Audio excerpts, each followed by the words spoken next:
জঙ্গলের চারদিক শান্ত, কিন্তু সেই নীরবতার মাঝে কোথাও যেন লুকিয়ে আছে এক ভয়ানক মৃত্যু। একটি তীর সোজা ঢুকে পড়ে একজনের চোখে, মাথা ভেদ করে পেছন দিক দিয়ে বেরিয়ে যায়। দেখা যায় কেউ কেউ আবার মানুষের মাংস কেটে এমনভাবে খাচ্ছে যেন এটাই তাদের প্রতিদিনের খাবার। একটি মেয়ে গাছের মধ্যে ঝুলছিল, পেছন দিক থেকে একটি কোদালের আঘাতে শরীরটা নিচে পড়ে যায়, শুধু মাথাটাই সেই গাছের সাথে আটকে থাকে। কারো বা গলা ছিঁড়ে ফেলা হয়, কাউকে আবার এখানে জীবন্ত পুড়ে খাওয়া হয়। তাদের থেকে বাঁচতে সাধারণ মানুষ কিভাবে লড়াই করে সেটা ভাবাও যায় না। মুভির শুরুতে দেখানো হয় দুই কলেজ পড়ুয়া ছাত্রছাত্রী ওয়েস্ট ভার্জিনিয়া থেকে এক ঘন জঙ্গলে পাহাড়ে ট্রেনিং করতে যাচ্ছে। ছেলেটা উপরে উঠতে সফল হয়ে যায়, কিন্তু মেয়েটা উঠতেই যাবে, হঠাৎ করে মেয়েটি পিছলে পড়ে যায়, কিন্তু নিজেকে সে কোনোভাবে সামলে নেয়। এরপর সে আবার উঠতে শুরু করে। তারপর একটি ভয়ানক ঘটনা ঘটে তাদের সাথে। মেয়েটার মুখে কয়েক ফোঁটা রক্ত পড়ে। তাজা রক্ত দেখে ভয়ে উপরের দিকে তাকিয়ে দেখে ছেলেটা, যে কিনা তার আগে পাহাড়ে উঠেছিল,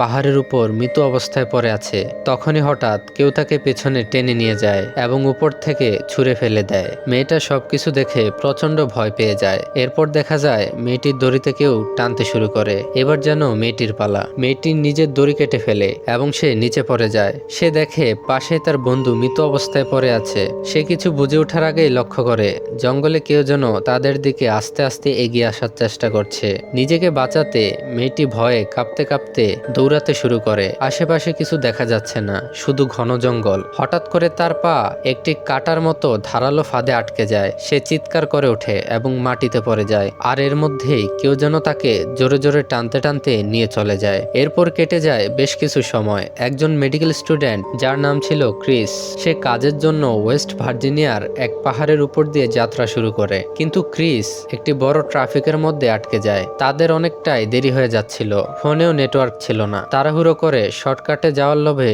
সে একটি অজানা রাস্তায় ঢুকে পড়ে। একটু দূরে ক্রিস একটি গ্যাস স্টেশন খুঁজে পায়। সেখানে একজন বয়স্ক লোক ছিল, কিন্তু অবাক করার ব্যাপার, সে বয়স্ক লোকটা ক্রিসকে কোনো সাহায্যই করে না। স্টেশনের মধ্যে একটি ম্যাপ ঝুলানো ছিল। ক্রিস সেটা দেখে এবং নিজের কাজের জায়গায় যাওয়ার রাস্তা খুঁজে পায়। তারপর সে সেই পথ ধরে যাত্রা শুরু করে। বয়স্ক লোকটাকে দেখে মনে হয় কিছু একটা আছে যেটা সে লুকাতে চাচ্ছে। গাড়ি চালিয়ে কিছুটা রাস্তা যাওয়ার পর ক্রিস একটি কাঁচা রাস্তা ধরে ঘন জঙ্গলের মধ্যে ঢুকে পড়ে। হঠাৎ করে সে দেখে একটি মৃত হরিণ রাস্তার পাশে পড়ে আছে। ক্রিস তার দিকে তাকাতে গিয়ে হঠাৎ অন্য একটি গাড়ির সঙ্গে জোরে ধাক্কা খায়। গাড়িটাতে ছিল কিছু কলেজ পড়ুয়া ছাত্রছাত্রী, যারা একসাথে ঘুরতে বেরিয়েছিল। আর এদের নাম হলো জেসি, কার্লি, স্কট, ইয়ান আর ফ্রান্সিস। তারা সবাই মিলে ক্রিসকে দেখে যে সে ঠিক আছে কিনা। ক্রিস ভাগ্যক্রমে সে যাত্রায় বেঁচে যায়। সে সবার কাছে ক্ষমা চাইতে শুরু করে, এমনকি তাদের গাড়িটা ঠিক করার জন্য টাকা দিতে চায়। তখন সেই দলের ছেলেমেয়েরা বলে তাদের গাড়ির চাকা নাকি কাটা তারের মধ্যে আটকে গিয়েছিল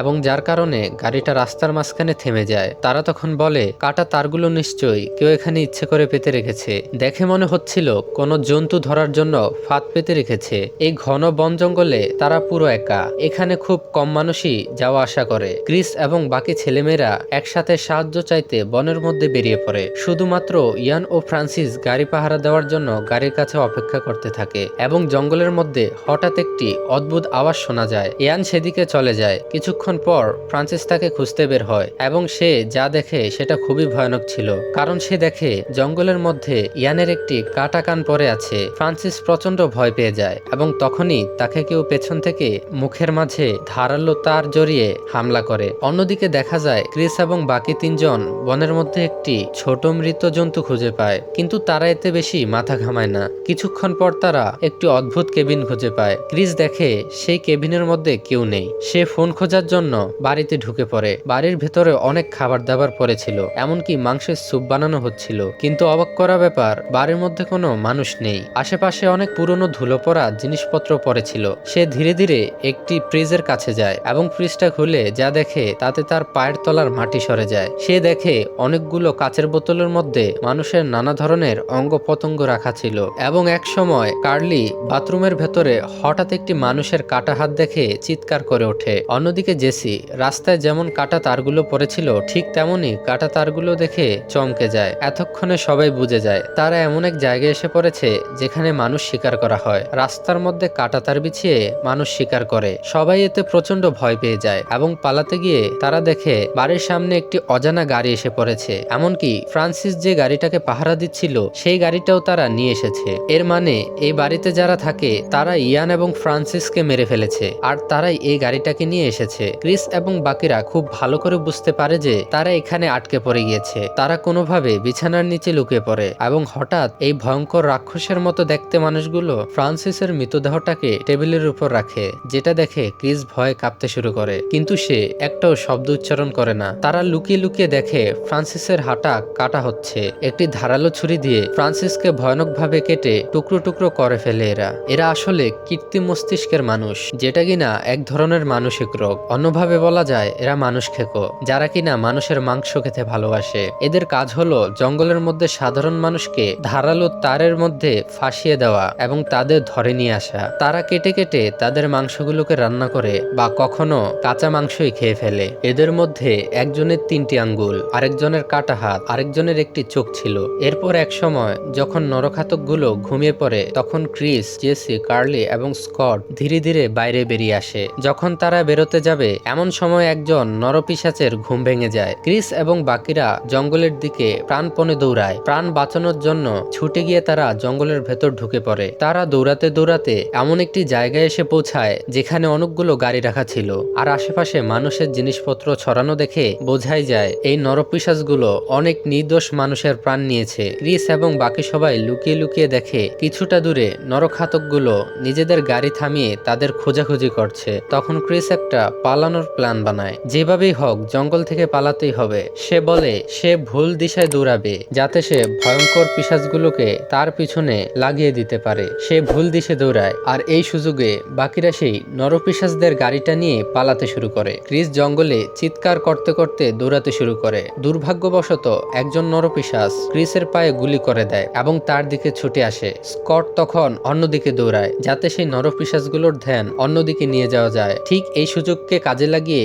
সেই 2 মেয়ে এবং ক্রিস কোনোভাবে নরপিশাচদের গাড়ি পর্যন্ত পৌঁছে পালাতে শুরু করে। তারা গাড়ি চালিয়ে তাড়াহুড়ো করে বনের মধ্যে স্কটকে খুঁজে বের করে, কিন্তু যেই স্কট গাড়ির সামনে পৌঁছায়, দূর থেকে একজন নরপিশাচ তাকে তীর মেরে হামলা করে। তীরগুলো তার বুক ছিঁড়ে পার হয়ে যায় এবং স্কট সেখানেই মারা যায়। সে সময় ক্রিস এবং মেয়েগুলো অসহায় হয়ে পড়ে। তারা নিজেদেরকে বাঁচানোর জন্য সেখান থেকে পালিয়ে ঘন জঙ্গলে চলে যায়। নরপিশাচগুলো 3 জনকেই খুঁজতে শুরু করে। বনের মধ্যে ক্রিস, জেসি এবং কার্লি একটি বড় টাওয়ার খুঁজে পায়। তারা সেখানে একটি পুরনো রেডিও বের করে, যার সাহায্যে বারবার তারা সাহায্য চাইতে শুরু করে। এমন সময় ক্রিস লক্ষ্য করে 3 জন নরপিশাচ তাদের খুঁজতে খুঁজতে টাওয়ারের নিচের দিকে যাচ্ছে। দুর্ভাগ্যবশত ঠিক তখনই রেডিও থেকে একটি জোরে আওয়াজ আসে। যাদের কাছে সাহায্য চাচ্ছিল তারা হঠাৎ করে রিপ্লাই করে। তারা বলে, আপনারা কোথায়? আমরা কিভাবে আপনাদের সাহায্য করতে পারি? আর এই রেডিওর আওয়াজ শুনে পিশাচগুলো ছুটে টাওয়ারের উপর আসার চেষ্টা করে, কিন্তু যখন তারা ক্রিসদেরকে ধরতে পারে না, তখন তারা টাওয়ারে আগুন লাগিয়ে দেয়। এবার বাঁচার আর কোনো উপায় নেই। চারদিকে আগুন এবং নিচে সেই পিশাচগুলো। ক্রিস চেষ্টা করে 20 ফিট দূরে একটি গাছ দেখে অন্তত তীব্র আগুনে পুড়ে মরতে হবে না। 3 জনই কোনো রকমে উপর থেকে ঝাঁপ দিয়ে গাছের ঢাল ধরে নেয়, কিন্তু তাতেও শান্তি নেই। সেই নরপিশাচগুলো তাদের গাছের উপরে দেখে ফেলে। সবাই চুপচাপ লুকানোর চেষ্টা করলেও হঠাৎ গাছের উপর পিছন থেকে এক নরপিশাচ এসে সোজা কার্লের মুখে কোদাল মেরে দেয়। পুরো শরীরটা নিচে পড়ে যায় এবং মাথাটা শুধুমাত্র ডালে আটকে ছিল। এই দৃশ্য দেখে ক্রিস এবং জেসি প্রচন্ড ভয় পেয়ে যায়, কিন্তু তারা হার মানে না। কিছুক্ষণ পর তারা বুদ্ধি করে একজন নরপিশাচকে বোকা বানিয়ে গাছ থেকে ফেলে দেয়। সেদিনের মতো ক্রিস এবং জেসি বেঁচে যায়, কিন্তু জেসি নিজের সব বন্ধুদের হারিয়ে ফেলে। পরদিন সকালবেলা ক্রিস বনের মধ্যে দিয়ে একটি রাস্তা খুঁজে পায়। মনে হয় শেষ পর্যন্ত তারা বাড়ি ফিরে যাওয়ার রাস্তা পেয়েছে, কিন্তু হঠাৎ করে সেই নরপিশাচগুলো তাদের উপর হামলা করে দেয় এবং জেসিকে ধরে নিয়ে যায়। অন্যদিকে ক্রিস দেখে রাস্তাতে পুলিশের গাড়ি আসছে। সে তাড়াতাড়ি দৌড়ে যায় এবং পুলিশকে সবকিছু বোঝানোর চেষ্টা করে, কিন্তু হঠাৎ করে কোথা থেকে একটি তীর এসে সোজা পুলিশের চোখে গেঁথে যায়। পুরো মাথা ভেদ করে তীরটি বেরিয়ে যায়। একজন নরপিশাচ তাদের দূর থেকে লক্ষ্য করছিল। এরকম ভয়ঙ্কর হামলা দেখে ক্রিস তাড়াতাড়ি করে জঙ্গলের মধ্যে আবারও লুকিয়ে পড়ে। এরপর সেই নরপিশাচটা এসে পুলিশের মৃতদেহটা গাড়িতে তোলে। ক্রিস গাড়ির নিচে লুকিয়ে পড়ে এবং আবার পৌঁছে যায় ওই নরপিশাচগুলোর বাড়িতে, যেখানে তারা জেসিকে বেঁধে রেখেছিল। দেখা যায় ধীরে ধীরে একজন ভয়ঙ্কর নরপিশাচ জেসির গলা কাটে আসে। তখন হঠাৎ করে ক্রিস সেই বাড়িতে আগুন ধরিয়ে দেয়। ক্রিস নিজের সর্বশক্তি দিয়ে সেই নরপিশাচ দুটিকে আটকানোর চেষ্টা করে এবং তাদেরকে মেরে অজ্ঞান করে দেয়। ক্রিস তাড়াতাড়ি করে জেসির হাত খুলে, কিন্তু হঠাৎ করে নরপিশাচ কোনোভাবে জেগে যায় এবং ক্রিসকে গলা টিপে তার প্রাণ নেওয়ার চেষ্টা করে। জেসি বিন্দুমাত্র সময় নষ্ট না করে নিজের হাত খুলে এবং একটি ধনুক দিয়ে ঠিক তার পেছনে তীর মেরে তাকে হত্যা করে ফেলে। কিন্তু লড়াই এখনো শেষ হয়নি। ক্রিস আর জেসি আবারও দুজনকে ছুরি এবং কোদাল দিয়ে আঘাত করে ওই বাড়ি থেকে বেরিয়ে আসে এবং শেষ পর্যন্ত ক্রিস পুরো বাড়িটাকে আগুনে জ্বালিয়ে দেয়। এরপর ক্রিস আর জেসি ফিরে আসে সে বয়স্ক লোকটির গ্যাস স্টেশনে। বয়স্ক লোকটি ভয়ে বাড়ির ভেতরে ঢুকে পড়ে, কারণ সে সব সত্যি কথা জানতো যে জঙ্গলের ভেতরে কি হয়। ক্রিস তখন কিছুই বলে না, কিন্তু সে ম্যাপটাকে ছিঁড়ে ফেলে দেয় যাতে দ্বিতীয়বার কোনো মানুষই ওই জঙ্গলের পথে না পড়ে। একদম শেষ দৃশ্যে দেখা যায় একজন পুলিশ, যে কিনা ক্রিসের রেডিও কল পেয়েছিল, সে ধ্বংস হয়ে যাওয়া ওই বাড়িটা তদন্ত করতে আসে এবং তখন হঠাৎ 3টা আঙ্গুল আসে এবং এতে বোঝা যাচ্ছিল যে নরপিশাচগুলো এখনো বেঁচে ছিল। সে পুলিশটিকে কোদাল দিয়ে বাড়ি মেরে ফেলে এবং পাগলের মতো জোরে জোরে হাসতে থাকে। আর সেখানে আজকের মুভি শেষ হয়ে যায়।